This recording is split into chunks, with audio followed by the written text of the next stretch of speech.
da motricidade da criança é fundamental, e não é por implicância, e nem é porque a gente é contra a alfabetização, a gente é hiper a favor, e a gente reconhece que é por causa dessa falta de atenção dos professores, que é uma tragédia no Brasil o processo de alfabetização. É uma tragédia. Antigamente, quando não ser alfabetizado fazer com que a criança repetisse, a evasão escolar era imensa. Resolveram isso não botando a criança para repetir. E a gente tem hoje em dia um índice de crianças analfabetas no 6º e no 7º ano, que é uma imensa... A gente manteve essas crianças na escola e não resolveu isso. Porque a gente não tem maturidade, a criança não está pronta para ter controle para fazer isso. E aí ela entra num processo que tem alguns que estão prontos, os outros vão em frente, ninguém dá atenção para fazer com que ela chegue lá, ela fica ali boiando, literalmente boiando. Então, assim, é preciso fazer na educação infantil atividades que apoiem a criança no desenvolvimento da motricidade, e é preciso, na passagem da educação infantil para o fundamental, nessa fase que inicia a alfabetização, é preciso que alguém olhe para a criança e veja assim, essa criança está em condição de fazer isso. E não importa a idade, essa que é a questão. O que a gente tem por experiência é que nessa faixa aí de 6 para 7 anos, a maior parte das crianças tem controle da motricidade fina. E uma grande parte não tem. Eu quero dizer claramente assim, olha, se o menino com 5 anos tiver, ainda que seja por causa de um desenvolvimento precoce, que isso existe, eu acho que ele tem que fazer alfabetização, entendeu? Porque senão ele vai ficar fora do contexto da turma. Então não tem essa coisa de a princípio. Por exemplo, uma outra coisa que tem até mais a ver com a imaginação, mas tem a ver com a escrita também. Não adianta a gente ficar batendo o pé que a escrita só vai começar com 7, com 6 anos, porque hoje em dia a escrita está dentro das casas. A criança faz contato com a escrita desde o momento que ela nasce. E ela, o tempo inteiro, tem gente lendo para ela. Ela está louca para ler porque ela não sabe uma coisa, pergunta, o que está escrito aqui? Aí o cara lê e fala, ah, tá, posso comer isso ou não? Deixa eu ler. Pode comer? Opa, eu quero ler, porque o negócio, quando eu leio pode comer, quando a criança quer ler. E a gente lê tudo para ela. E tem muita criança. Então, criança também é gente, criança de bobo não tem nada. Tem muita criança que alfabetiza sozinha. A criança vê um troço, o pai lê lá o negócio que está no vidro lá de Nescau. Ele olha o vidro de Nescau, como está escrito aquele negócio lá com aquela letra do Nescau, ele fala, aquilo ali não é Nescau, aquilo ali é Nescau. E se aquilo ali é Nescau, ele vê o Nê ali, ele vê o Nê em outro lugar, fala, ó, olha lá o Nê, olha lá o Nê. O menino vai sozinho para esse troço. Então a gente está vivendo um mundo que não adianta também a gente ficar, aqui só pode com tal idade, não sei o quê. As coisas estão... A escrita tem... Foi em Babilônia, né? Quantos mil anos é isso? 5 mil anos? Né? 15 mil anos, né? Mas é muito pouco também, porque até antes disso, neguinho só na memória, entendeu? O cara sabia, contava para o outro antes de morrer e rezava para o outro não esquecer, porque senão o negócio acabava. Eu contava um negócio aqui para você contar lá, eu não podia escrever aqui para você pegar e ler lá. A ordem é que seja isso, não sei o que, aí você levava 2 anos caminhando para levar a ordem. Agora já ter esquecido a ordem. Não tinha. A escrita é um negócio maravilhoso. Era, assim, é uma necessidade humana que está aí. Né? Então, isso pelo lado da escrita. E agora pelo lado da... Antes de falar que da pneumonia. E pelo lado da imaginação. Pelo lado da imaginação, também tem uma coisa que é o seguinte, a criança pequena ela é completamente sensorial. Ela acredita no que os olhos veem. Não é nem que ela acredita que os olhos veem, o que ela vê é a realidade.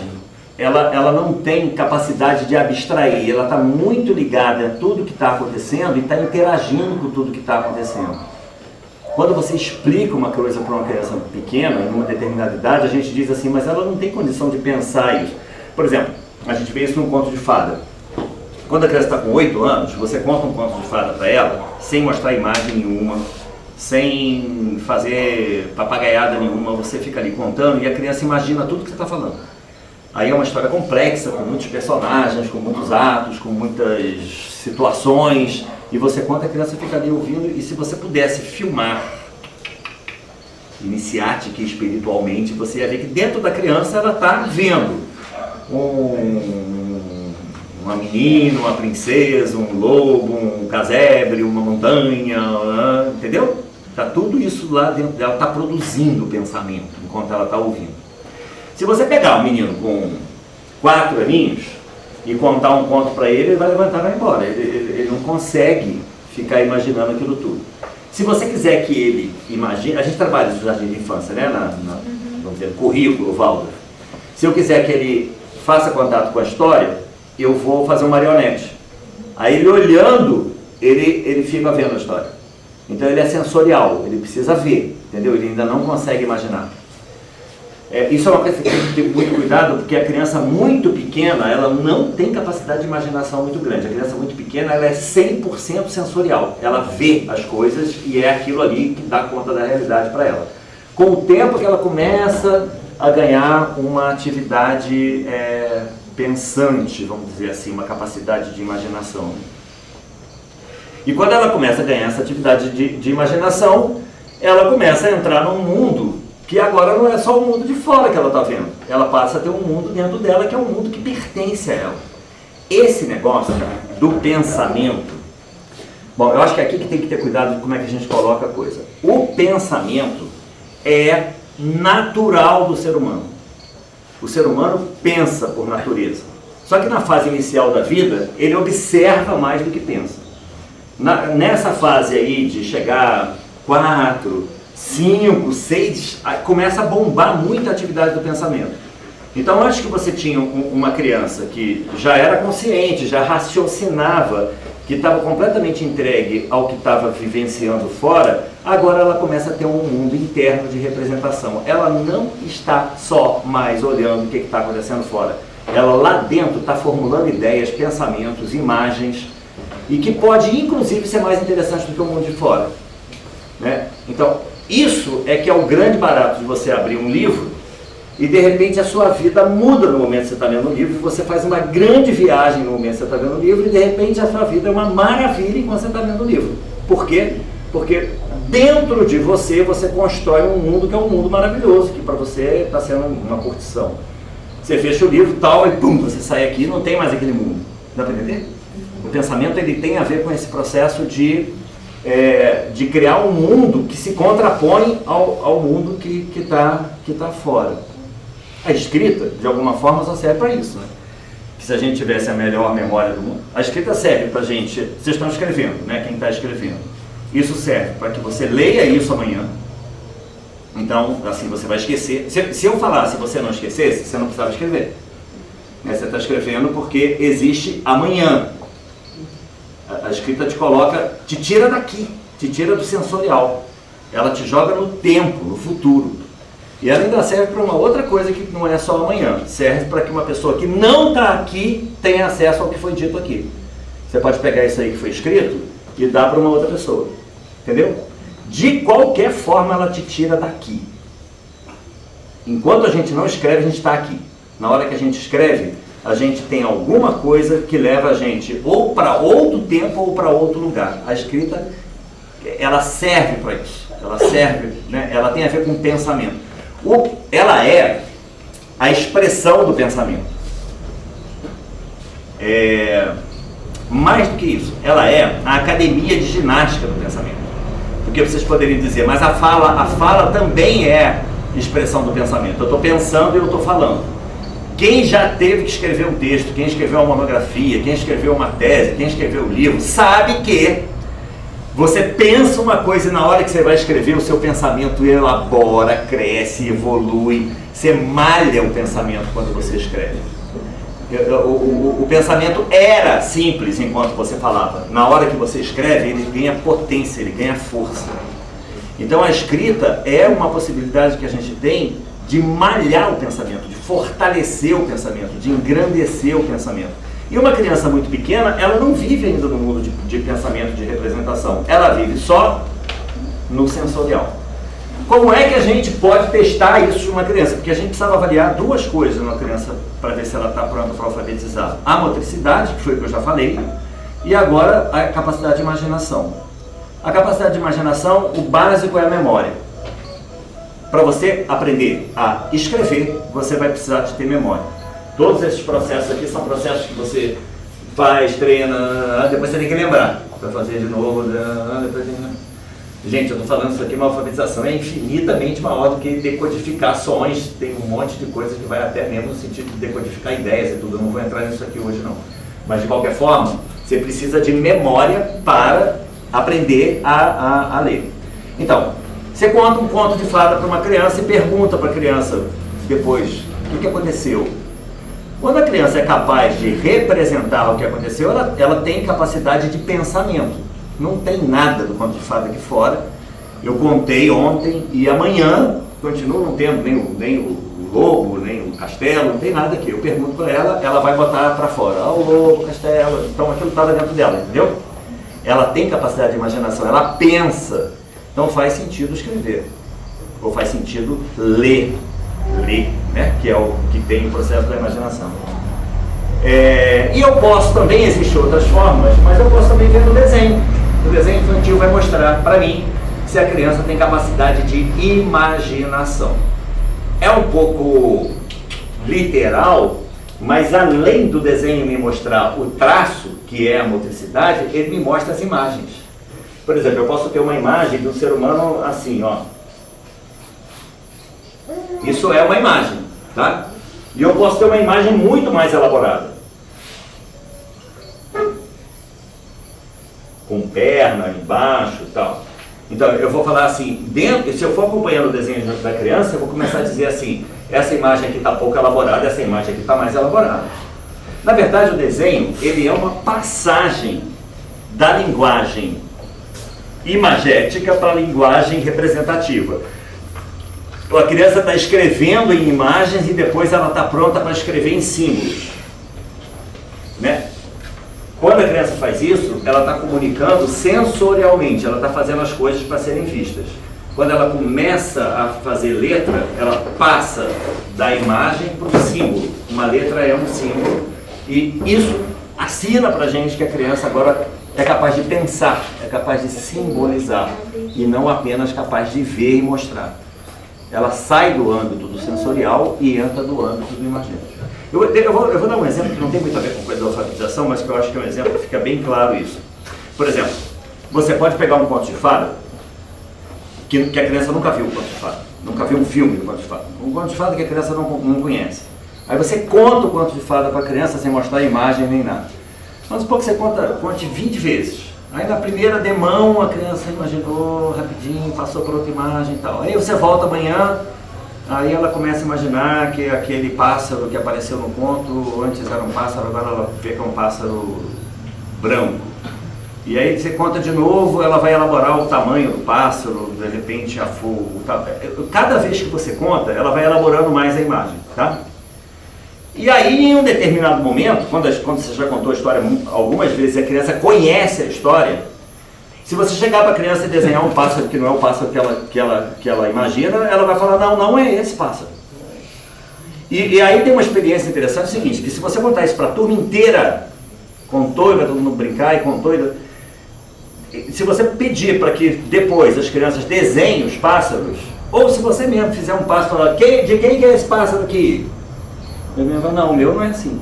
Aí você faz um outro, talvez um outro alguém fala, o meu parece com esse, mas os outros não parecem. Ou seja, cada criança imaginou um pássaro diferente, dá para entender? Isso é um produto artístico, original, criação de cada um. Eu não falei como é que era o pássaro. E a criança está todo dia pensando no pássaro, ela edifica um pássaro dentro dela que é dela, que tem o estilo dela. Se eu pegar essa história e fizer um filme com a história, eu vou passar o pássaro aqui, ninguém vai imaginar pássaro nenhum, todo mundo vai ver o pássaro. Dá para entender? E aí para todo mundo o pássaro vai ser igual. Então tem uma coisa aqui, uma diferença entre mostrar uma coisa, que é uma coisa sensorial, e fazer imaginar, que é uma coisa artística. artística, pensamental, é individual, entendeu?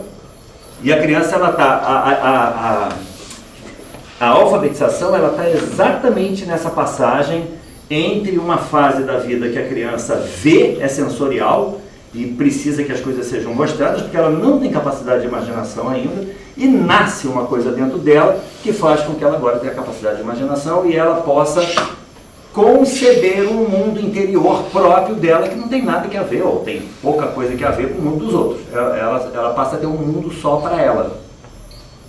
Esse negócio de ter um mundo só para si, isso é um grande barato. A gente que é adulto supervaloriza isso. Isso dá pra gente liberdade da gente, inclusive, discordar, ou sei lá, está acontecendo uma tragédia, a gente não entra, enfim, a gente tem uma reserva muito grande do que é o nosso mundo de representações, o nosso mundo de pensamento. Em um determinado momento isso nasce para a criança, e isso nasce quando a criança começa a pensar. Essa fase de começar a pensar é a fase que a gente considera que o sistema nervoso da criança ficou pronto. Um sistema nervoso de uma criança ficar pronto significa basicamente que os neurônios, as células, elas vão estar separadas umas das outras, elas vão estar embainhadas, elas vão estar... Cada neurôniozinho vai estar com um processo de um envoltório para que um comando, quando saia daqui, vá lá para a sinapse dele sem bater no neurônio de cá para fazer com que venha para cá, tá? Então, o que acontece é assim, ó, isso aqui é um neurônio, meu braço, tem um comando daqui que vai para lá que é para a mão mexer, tá? Se o meu braço estiver isolado do braço dela, isso aqui é outro neurônio, né? Tá tudo lá dentro do cérebro. Esse comando que vem daqui vem para cá e eu mexo, tá? Se isso aqui estiver junto aqui, a hora que o comando vem daqui, eu mexo lá e mexo aqui também. Passa a corrente elétrica para cá e para cá, entendeu? Então eu quero mexer uma parte do corpo e mexo o corpo todo. Conforme eu crio boto uma roupa aqui, não passa mais eletricidade daqui para cá. Então eu quero mexer aqui, eu mexo só aqui, entendeu? Isso é a tal da bainha de mielina, que é uma camada que envolve os neurônios. Isso fica pronto com 7 anos de idade. E aí se você perguntar, mas por que com 7 anos de idade? Eu vou falar, porque fizeram assim, eu não sei por quê. É o tempo. Por que é assim que leva 21 dias para chocar um pintinho? É porque é assim. E por que leva 9 meses para um bebê ficar pronto para nascer? É porque, então precisa de 7 demão de verão, 7 verões, para que o cérebro fique pronto. É o tempo que o abacate leva para amadurecer, e é o tempo que o cérebro leva para amadurecer. Então é assim. Então a gente já sabendo, e isso não é nem... Isso é interessante porque isso é um dado de fisiologia atual, tá? Não é, vamos dizer, pedagogia Waldorf. A pedagogia Waldorf também está muito baseada nisso, fala isso, mas isso tem uma... O pessoal que gosta de acreditar em ciência, né? Então tem uma comprovação científica desse negócio. Eu acredito mais em ciência que em Deus, né? Mesmo quem acredita em Deus. Quer dizer, nem todo mundo, é claro. Não, quase todo mundo. Não, vamos combinar. Entre uma reza forte para ficar bom de uma pneumonia e um antibiótico, vocês acreditam mais em quê? Reza forte? Você dá um antibiótico, faz a reza forte. Sem antibiótico. Vamos dizer assim, a gente acredita mais em Deus, mas toma um antibiótico também. Que mal vai fazer, né? É um antibiótico. Mas então, esqueci tudo que eu estava falando. Então, 7 anos que eu... Então, o processo de amadurecimento, ele acontece nessa faixa de 7 anos. Mas é claro que não é no dia do aniversário que faz 7 anos. E vai ter criança que vai passar por processos que faz com que ela pense antes. E crianças que vai passar por processos que faz com que o sistema nervoso não esteja pronto ainda nessa faixa etária e ela só vai ficar madura mesmo para aprender com 8 aninhos, às vezes. Então, né? também tem, é igual abacate. Abacate é um bom exemplo. Mas você vê manga também, jaca, Então o que vai acontecer? Se você, de alguma forma, é que nem parto, você pode fazer com que, você pode ter um estilo de vida durante o parto, que o parto aconteça antes. Gravidez, o processo da gravidez, né? Vai acontecer antes, o parto vai acontecer antes, durante o processo da gravidez. Então, se você tiver lá, igual a Vitória Regia, deitada e sem parar para pensar e tal, vivendo assim a felicidade de ser um pé de alface, é provável que a gravidez dure mesmo 9 meses. Agora, se você estiver trabalhando, correndo, agitado, não sei o que, às vezes a agitação começa a fazer um processo de contração que o cara vai falar, para, você tem que parar, senão vai continuar sangrando. Então, você pode intervir nesses processos. Se eu começar a estimular uma criança a produzir pensamento, se eu começar a explicar coisa para ela, querer que ela entenda coisa que não possa ser vista com os olhos, ela vai começar a pensar antes da hora. Eu vou estimular isso. Eu vou forçar para que ela pense. Mas Então, tem crianças também que, por elas que não presta, mesmas, que elas procuram. Às vezes não é só o pai que não presta, não. Às vezes a criança é muito. Às vezes tem a criança que ela procura, Tem. ela pergunta, ela vai em um, ela vai em outro. Até Não que pensa nessa não, parece- pensa em outra, mas tem outras aí. Mas tem.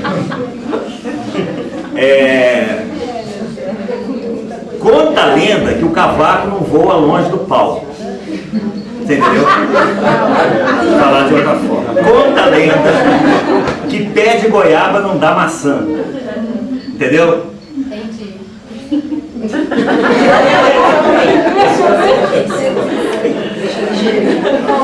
Então é capaz que hã? Pode considerar que é um processo de imitação. Advogado das crianças aqui, processo de imitação. Mas enfim, eu te diria assim, para falar sério, que tem uma coisa que toda criança tem a história de 1/3. Ela tem realmente uma influência muito grande da questão genética, eu acho que isso tem 1/3, que tem a ver com o processo da formação do corpo dela.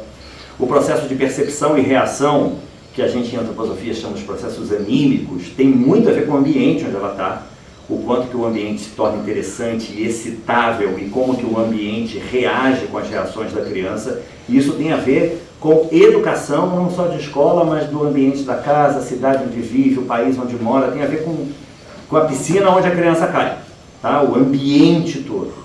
E a gente ainda considera que tem um outro terço que fecha, né, a história, que é a natureza espiritual da criança, a individualidade daquela criança, como é que ela é. E realmente, de fato, essas três situações podem ficar bem problemáticas para o desenvolvimento de uma pessoa. A questão genética, às vezes, ela cria muitas dificuldades, né? ou muitas determinações, e até mesmo de coisas de doenças que tem, doenças não, de estrutura, de síndromes que têm processos genéticos e tudo mais, a criança vai ter que conviver a vida inteira com isso, então são problemas. Como também nascer num ambiente social, que é um ambiente muito complicado, com uma carga muito grande de processos que não ajudam o desenvolvimento da criança, isso pode trazer muitos problemas individuais para a pessoa da criança, né, que está se desenvolvendo. No âmbito da família, de como é que os pais lidam com ela, do desenvolvimento dos pais, mas também num âmbito, às vezes, maior, né, de morar num bairro, num lugar onde tenha questões muito complicadas, ela não tem acesso ao desenvolvimento de estudo e tal. Mas isso tudo, que a gente poderia dizer, tem a ver com os educadores, né, e tem a ver com os pais, a isso também se soma uma coisa que é cada criança e como é que a criança vai reagir. É importante que você lembre que tem crianças que têm, assim, um apoio, que tem tudo direitinho, vamos dizer, no genético, tem tudo direitinho no ambiente, na educação, e assim mesmo dá defeito, entendeu? Mas isso é um pensamento didático e isso na vida real é meio complicado. Geralmente as coisas estão bem misturadas e fica até difícil separar uma coisa da outra. Mas o que eu queria chamar a atenção aqui é o seguinte: quando eu começo a estimular forças de imaginação numa criança numa fase muito nova, eu poderia me perguntar isso que eu já tinha perguntado no início: de onde vêm essas forças de imaginação? Né? Com que força uma criança pensa? Então, a gente pode de novo vir nessa história do corpo. Eu vou falar para vocês, assim, a consideração que a gente tem na antroposofia e na pedagogia Waldorf é que a mesma força que faz vida no corpo, que revitaliza o corpo, que traz saúde para o corpo, que traz bem-estar para o corpo, é essa mesma força que vai alimentar a formação de pensamentos. E se eu pensar demais, eu vou desgastar essa força. Essa ideia que existe para o adulto, que é a ideia do estresse, que é assim, se eu pensar demais, se eu tiver que entender demais, não sei o que, eu vou ficar cansado, ainda que eu esteja parado, eu faço um desvio de forças que são corporais para o âmbito do pensamento. Dá para entender? Se eu pegar uma criança e forçar ela a pensar demais, excitar demais, aqui tem um drama, porque a criança é completamente sensorial, e quanto mais excitante, mais o sensório dela se prende. Eu até, se a gente pensar em brinquedos que são excitantes, quanto mais a criança gosta de um brinquedo, mais ela se excita com o brinquedo e mais ela gasta forças corporais por causa da excitação. Ela se estressa com o brinquedo. Dá para entender? Quanto mais interessante for o brinquedo, pior. Se o brinquedo for muito interessante, desconfia, porque no fundo ele está excitando a criança. É como se fosse uma espécie de, sei lá, se você fosse comparar a alface com cocaína. O barato da cocaína é muito maior do que o barato da alface, entendeu? Então, indo por aí, ninguém vai comprar alface, só vai comprar cocaína. Então, esses brinquedos que eram brinquedos feitos em casa, que não buzina, que não brilha, que não acende, esses brinquedos, eles não são excitantes. E se você tem um brinquedo que grita, isso excita. E na medida que excita, acorda demais. E na medida que acorda demais, a criança começa a ficar sem forças de vitalidade. São forças de uma vida vegetativa. Tem dois problemas. Essa força, quando está presente no corpo, ela faz com que o corpo fique descansado. E descansado a pessoa não é nervosa. Todo mundo, quando está cansado, fica nervoso. Quanto mais cansado, mais nervoso você fica. E você vê isso numa criança no final do dia.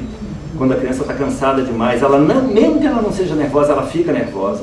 Então, quando essas forças de vitalidade que estão aqui no corpo, elas são desgastadas demais, o corpo fica fraco e a criança fica nervosa. E ainda tem um pequeno, outro grande problema, maior ainda. É que são essas forças de vitalidade que ainda estão atuando no cérebro para a formação do cérebro. E quando você usa essas forças para o pensamento, elas saem do cérebro e não trabalham o cérebro como deveriam trabalhar, e você não vai ter um amadurecimento do sistema nervoso, que é um amadurecimento apropriado. Ou seja, você começa a usar o cérebro antes da hora, ele já pode ser usado, mas ele não vai ficar pronto. A imagem é a imagem, sei lá, de alguém que está construindo um instrumento musical. Se na hora que o instrumento musical está quase pronto, você começa a tocar, a pessoa começa a tocar e não vai terminar de fazer. E ele vai tocar uma música pior do que a música que seria tocada se o instrumento estivesse pronto. Dá para entender? Então, usar o cérebro antes da hora é usar um órgão que não está pronto, não vai ficar pronto tão bom quanto ficaria se você não estivesse usando, e vai produzir um som que é desafinado. A criança vai ter dificuldade com o pensamento, com a imaginação, o resto da vida, e muito possivelmente vai ficar com uma referência. É difícil tocar esse instrumento. Que traduzindo para a pedagogia é a frase dantesca, né? Que é assim: é difícil aprender, é difícil estudar, a escola é ruim, o estudo é ruim, eu não dou conta, porque eu não estou maduro, não estou pronto para fazer aquilo, e aí eu comprometo todo o processo de educação, porque na fase inicial, onde eu vou aparelhar a criança, que é a coisa mais importante para ela seguir todo o processo depois, que é aprender a ler e escrever, eu comecei fora da hora, e a criança não estava dando conta, e depois ela não acompanha mais isso. Então esse processo, a gente podia, eu não vou defender a idade, mas eu acho assim, a gente podia pensar, a gente podia dar uma olhada se a criança é madura ou não, independente da idade. Eu sei que a gente ia ver que antes de 6 anos a criança nunca está madura, mas isso é eu que sei, que eu estou estudando isso há um tempão, vocês têm que saber isso também por conta de vocês. Mas vai lá, faz. Eu também, só para vocês não acharem que assim, um radicalismo, já teve algumas, eu faço avaliação de maturidade das crianças para ver se está maduro ou não para ir para a alfa. Já teve algumas crianças que a criança estava com 5 anos, eu falei, tem que ir. Ah, que absurdo, não sei o que, a criança tem um monte de problema porque pensa demais, isso acordou fora da hora, a criança tem uma série de problemas de maturidade psíquica, não sei o que. Eu falei, tem que ir. Porque assim, infelizmente está madura, mas está, entendeu? E se você deixar essa criança com 5 anos numa turma que vem lá agora de trás, vem uma turma que para aquela criança é uma turma de um monte de débil mental, que não pensa nada, e que são todas crianças saudáveis, na hora certa e tudo mais. E aí ela vai ficar um peixe fora d'água. Dá para ver? Então, é um problema. E inclusive a gente vai ter que tentar compensar, fazer alguma coisa para vitalizar essa criança, para dar um apoio. Mas ela amadureceu. Não adianta você virar as costas para isso também. Então, essas forças que são tiradas de dentro do corpo por pensamento, que eu chamei que são forças de vida, forças que têm a ver com uma vida vegetativa do corpo, se você começar a botar a criança para pensar muito, ela enfraquece. Então você vai ter uma desvitalização que pode se manifestar em anemia, falta de apetite, intestino preso, magreza. A criança vira um nerdzinho, com muito pensamento e um corpinho bem fraquinho, que pode ter a ver com um corpo fraco na constituição ou pode ter a ver com um corpo fraco na saúde. Às vezes o corpinho fica tão fraco que ela fica magrinha, sequinha mesmo, na constituição, ela vai se formar assim. E às vezes a criança começa a adoecer demais por gasto de forças com produção de pensamento. O que eu queria dizer para vocês é o seguinte, é que aqui do outro lado também vai acontecer isso. Pensar faz bem para a saúde orgânica. Quando você não transforma essas forças de vitalidade em pensamento, essas forças ficam paradas no corpo e elas vão começar a alimentar processos estranhos. Elas podem começar a fazer parte do corpo crescer, pode começar a alimentar vírus, alimentar bactéria, você pode começar a ter processos de patologia por falta de atividade pensante.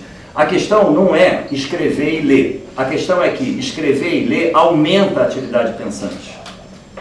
Inclusive a gente nem falou da matemática e do cálculo aqui, né? Que tinha que ter falado, porque não é só escrever e ler, mas é calcular também. Então, no fundo, quando você tem uma atividade de pensamento, você usa forças do corpo e transforma essas forças. Essas forças, quando estão faltando, vai ter um tipo de problema, que é a desvitalização.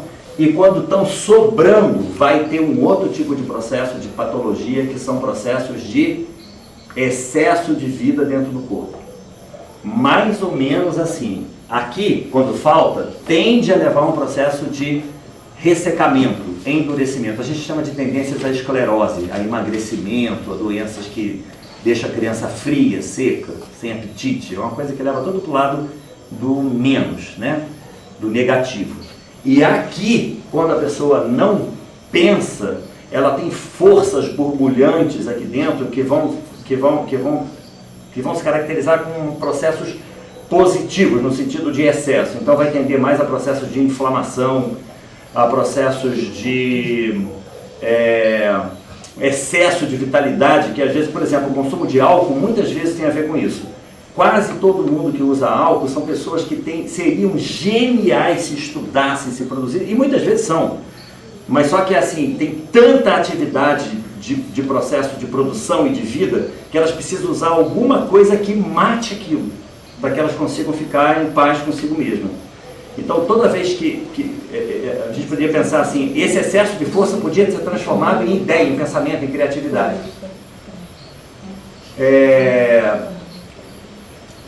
A gente, quando estuda medicina antroposófica, tem uma série de medidas que a gente faz que são para melhorar processos inflamatórios no corpo. E algumas medidas têm a ver assim, pedir para que a pessoa estude aritmética para ativar o pensamento, pedir para que a pessoa estude filosofia. Às vezes a gente recomenda, quando a pessoa tem, por exemplo, eu falando assim talvez fique uma coisa meio esquisita, mas sei lá, você tem um processo de alguém que tem um processo inflamatório crônico no pulmão. E a gente fala assim, cara, você precisa pensar, você precisa usar essas forças que estão soltando, que estão sobrando aqui e transformar essas forças em pensamento. Você está pensando pouco. Você fala, pô, eu poderia pensar, mas a hora que você escreve, você pensa muito mais do que se você não estiver escrevendo, entendeu? Porque no processo da escrita, você não está pensando em devaneios, você está consolidando o seu pensamento em antes, durante e depois, E no processo de fazer isso, seu pensamento cresce. Você pensa, quando você escreve, você fala assim, gente, eu sou um gênio, eu estou botando coisa aqui que eu não sabia que eu sabia. Um pensamento vai levando ao outro, sabe? Ele se hipertrofia. É quase como se eu estivesse tirando forças daqui. Ou seja, estudar, ler, escrever faz bem para a saúde. Vocês vão encontrar muita gente velhinha, bem velhinha, que passou a vida inteira lendo e que ninguém computa isso como tendo sido uma coisa positiva para o processo. Claro que tem várias pessoas que são analfabetas, né? Mas são outros processos, né, que vai garantir também um estado de saúde para a pessoa.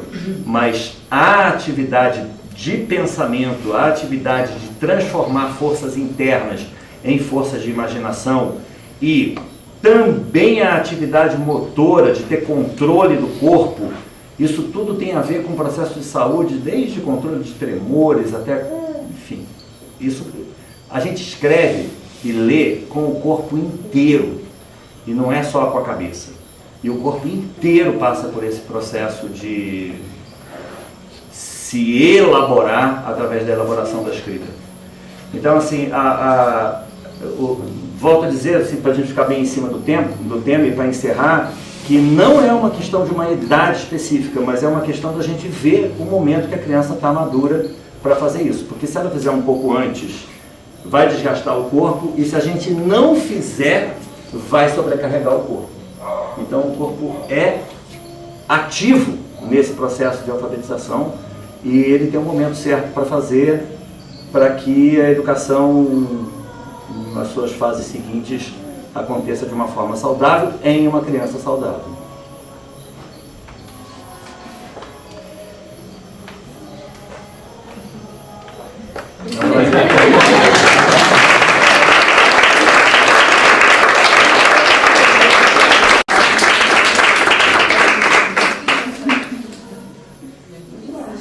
Quer falar? Faça. Muitas das nossas crianças hoje em dia escreveram o processo motor. Desde pequenininha já estão só assim. Imitam, né? Esse processo da imitação é super forte, a criança E às imita vezes é isso também. incentivado pela família, né? Claro. Desde pequenininha, se a gente vai em aeroporto, restaurante, na cidade grande, é o tempo todo no celular, no carro. Isso pode vir a causar problema. Então, você quer ver, tem um lado dessa coisa que é sensorial. Enquanto está rolando isso, eu sinceramente não vejo problema nenhum. Está gravando, né? Vou me comprometer. Eu sou um antropólogo meio alternativo.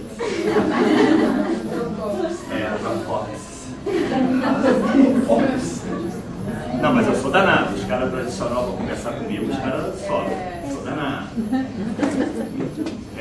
Então, o negócio é assim. Tem um lado da alfabetização que ainda não é o pensamento. É a observação da coisa. Entendeu? Então, se você, sei lá, eu não estou de jeito nenhum falando que isso é uma coisa que deva ser feita de uma forma sistemática com uma criança nova, tá? Não estou aqui apregoando processos de pedagogia. Estou imaginando coisas que aconteçam em casa né, fenômenos que acontecem em casa. Então eu acho que tem assim, se a criança aprende de alguma forma, ou por repetição, ou por brincadeira, porque tem brincadeiras que levam nesse sentido, que toda vez que se fala, vê, se produz isso aqui não tem pensamento. Ela vai identificar que isso aqui é um ver. Entendeu? Por exemplo, tem uma coisa que é você imaginar a palavra caneta. Porque eu poderia perfeitamente chegar para você e falar assim, ó, tem duas canetas. Tem essa caneta aqui, que você está vendo e você não precisa pensar, certo? É a caneta que você está vendo. E tem essa caneta aqui, ó. Eita. Então, essa caneta é uma convenção, aquilo não é uma caneta. E quando você olha para aquilo, de alguma forma você se reporta a uma caneta, por incrível que pareça, você está pensando. Você não está vendo caneta, você está pensando caneta, tá certo? Então isso é uma coisa que é quando a gente fala assim, quando a criança sai dessa caneta que é sensorial para aquela caneta que é pensamental, ela pulou do mundo de representação, coisas reais que ela podia brincar, ela saiu do lúdico e passou para o sistemático, por uma coisa que é teórica, que vai ser, né? Esse é o pulo, tá? Agora, eu posso, toda vez que mostrar uma caneta para você, mostrar do lado daquela caneta ali. Ela vai olhar para ali, vai olhar para aqui, e você percebe que ela está ligada no desenho, isso é uma questão de como que se alfabetiza, tá? Porque eu posso alfabetizar da sílaba para o nome. Então a criança, muito antes de escrever caneta, ela vai aprender CA. CA, CE, vai aprender NA, vai aprender TA, aí vai juntar até outras palavras que não são caneta e talvez lá na frente, que é a palavra complexa, com 3 sílabas, né, ela vai escrever caneta, entendeu? O lado viu a uva, vovô, vê a essa coisa do Então, que é normalmente o que ainda se faz muito, né? Mas você poderia perfeitamente associar o desenho da palavra caneta com a palavra caneta. De modo que a hora que uma criança vê aquele negócio ali, sem ver aquilo ali, ela vai saber, aquilo ali é uma caneta. Entendeu? Por exemplo, isso acontece com o nome dela. O nome dela é Júlia. Aí ela vê aqui escrito Júlia. Ela fala, opa, isso aí sou eu. Se ela vê escrito ali Renato, ela não sabe nem ler Júlia, nem ler Renato, nem nada. Mas aquele desenho Júlia significa ela, entendeu? Então ela sabe que aquele nome é um nome. Esse processo é um processo que a criança entrou num processo de alfabetização de uma forma não pensamental. Ela entrou vendo o retrato do nome, não sei bem dizer isso. Dá para entender? Então tem formas, inclusive, de fazer a alfabetização. Essa é uma outra história que é assim, toda vez que a gente pensa na alfabetização, a gente pensa no método que vai fazer a alfabetização.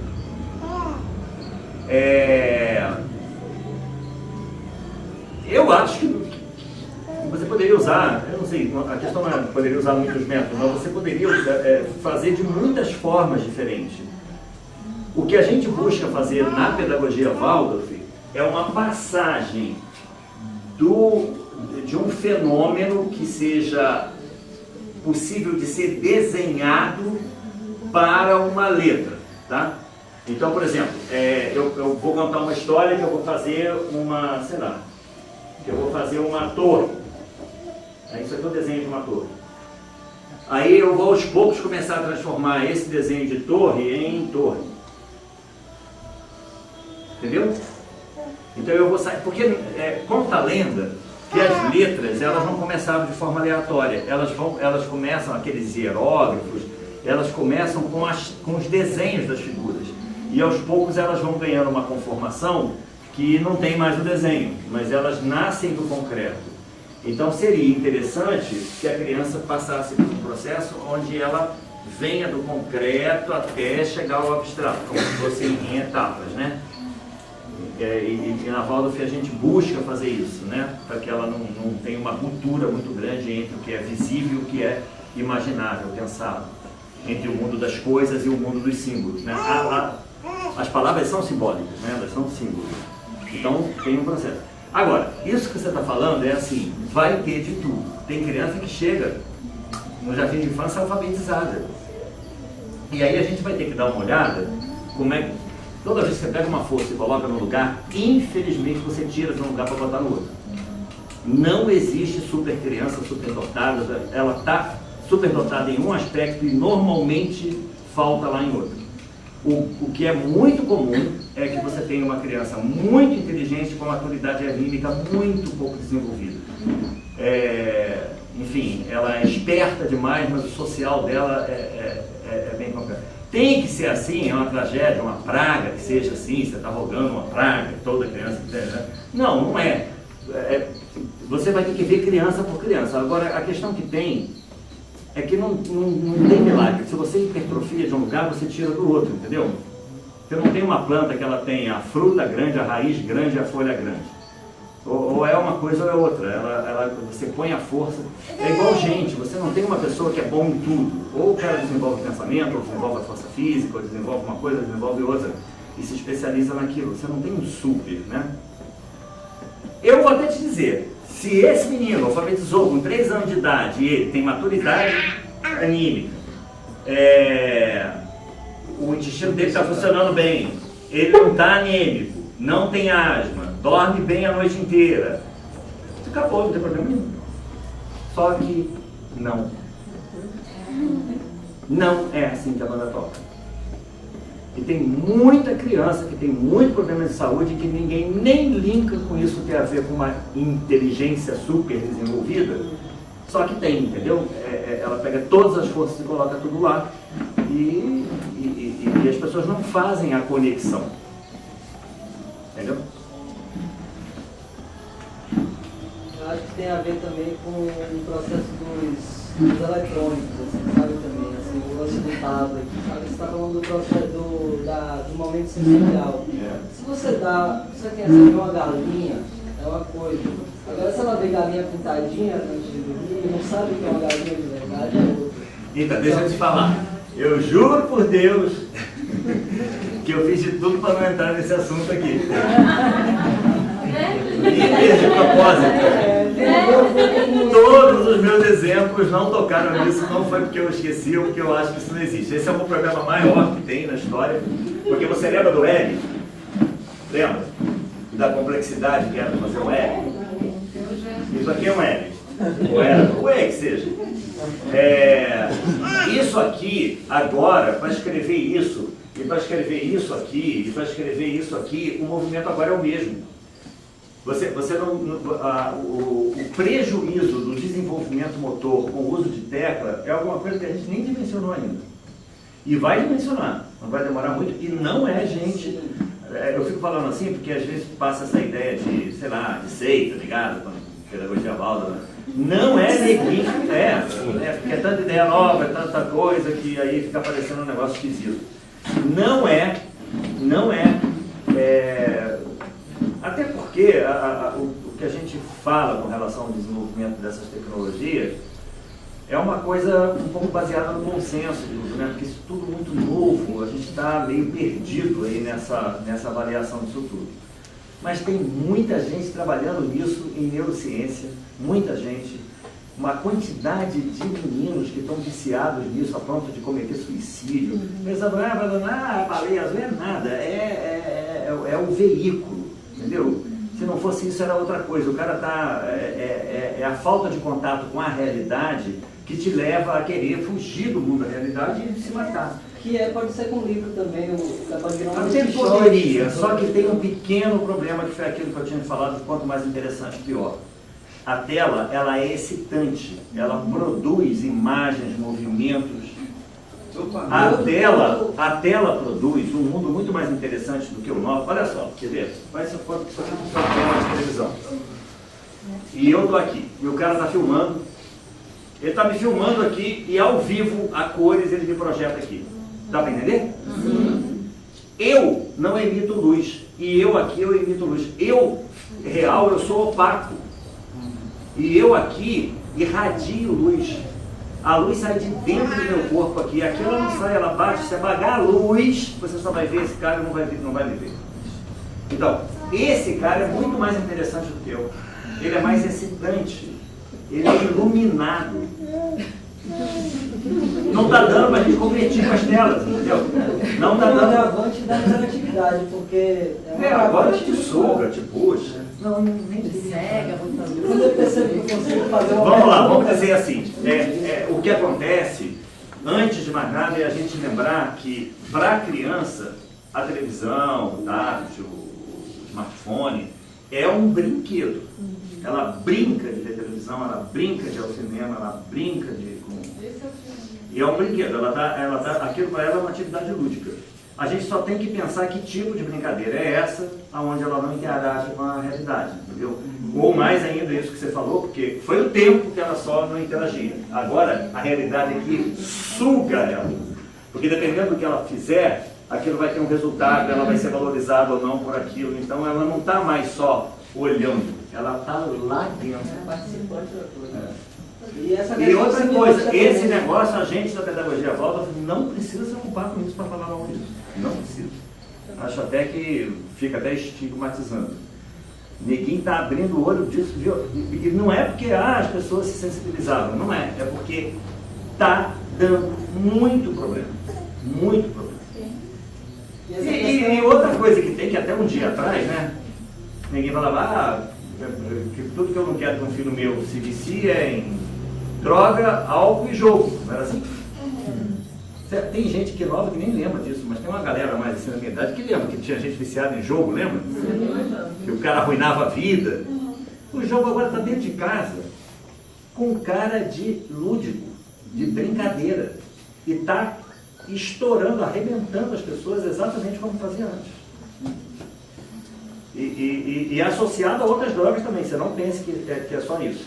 Como no jogo era, com álcool, com droga, tudo mais. Esse barato aí do excesso desse mundo virtual é também com isso. Essa questão do formar uma imagem, assim, tipo, a questão semiótica, de você ver uma coisa e saber o que é aquilo. Aquilo é uma galinha, ou a noção real do que é uma coisa, ou não. Eu conheço o desenho do Bob Esponja, eu nunca vi uma esponja. Ou, sabe, esse tipo de coisa de... Eu não vivo a realidade, eu vivo apenas esse simulacro da O realidade. pessoal chama de pós-verdade. Tá bom, gente? Deu, né? Deu. Boa noite.